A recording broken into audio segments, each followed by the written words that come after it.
Okay, so I'm going to talk about a lot more with kind of B2B stuff instead, and how robots look away from the home, and how they look especially in chemistry, especially on why we haven't automated chemistry already. I imagine most of you think a lot of chemistry, pharmaceuticals has already been automated, but I'm here to unfortunately tell you it really, really hasn't. So a little bit about myself. I'm the founder and CEO of Solve, which is a B2B company selling data and predicting process conditions in the pharmaceutical and agrochemical space. So our aim overall is to make drugs and agrochemicals worldwide, say 10% cheaper than they currently are in, say, a 15 to 20 year timeline by automating the system a lot more. As a quick refresher from maybe school for a lot of people, what actually is chemistry and how does this kind of work on a kind of commercial level? So here I've chosen an example of Paxlovid, which was the first oral anti-COVID drug that Pfizer produced. They were very proud of themselves for producing it in only 18 months from their first stages to getting it out into the market on scale.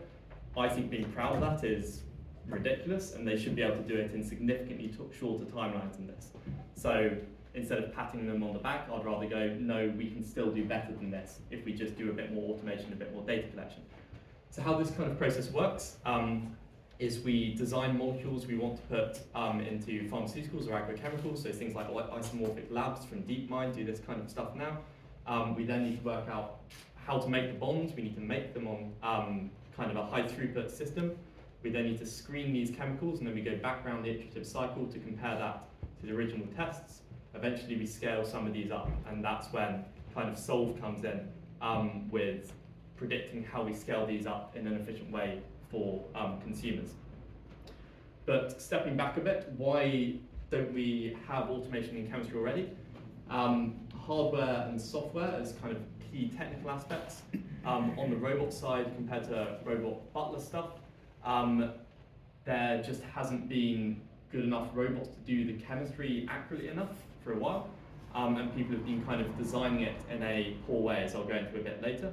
And software, until when we were caring more about kind of automation in chemistry, Japan did a lot of this in the 80s, for example.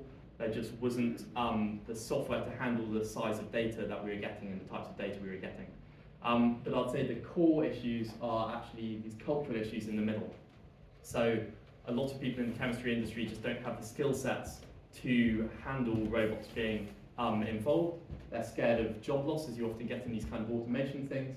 And a lot of them, I think, unfortunately, see chemistry as an art rather than a science. So they're very proud that chemistry only works in their hands as opposed to being readily repeatable, which I think we can all agree is a ridiculous way to think. Sorry if there are any chemists in the audience. And then there's some regulatory burden as well from kind of good manufacturing process. If we're going to put things into people's bodies, we need to make sure they're being made in the right ways.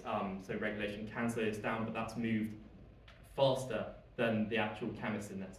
But I'm going to focus mainly on the hardware here and a bit on chemistry as an art.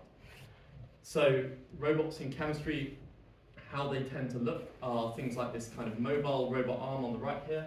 These interact with a lab, a human lab that humans can work in. They interact with the equipment, they move around. The problem is these are more expensive than a PhD student.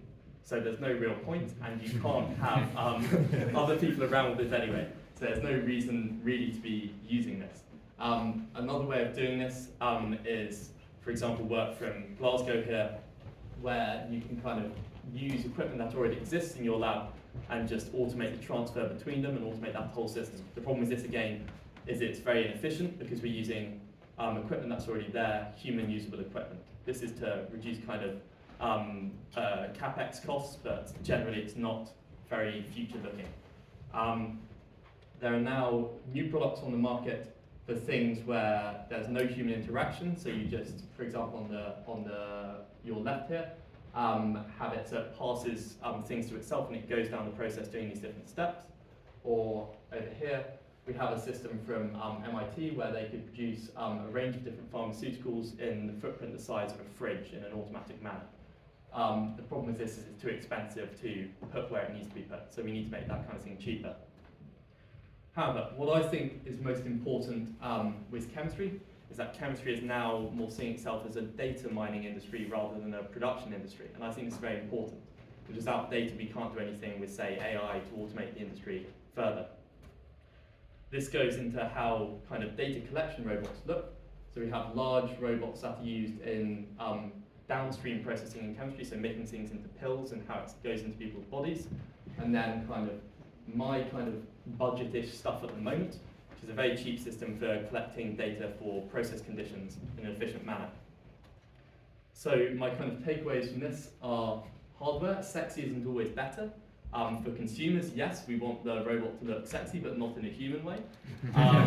But in the lab and business-to-business stuff, we don't need it to look sexy. It needs to just do the job very, very well.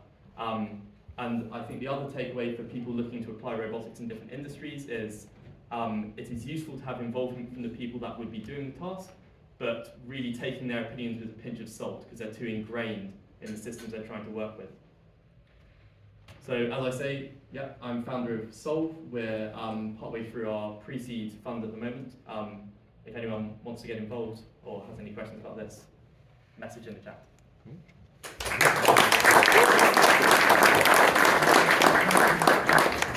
Thank you, Linden. We're going to wrap up with Dima. James.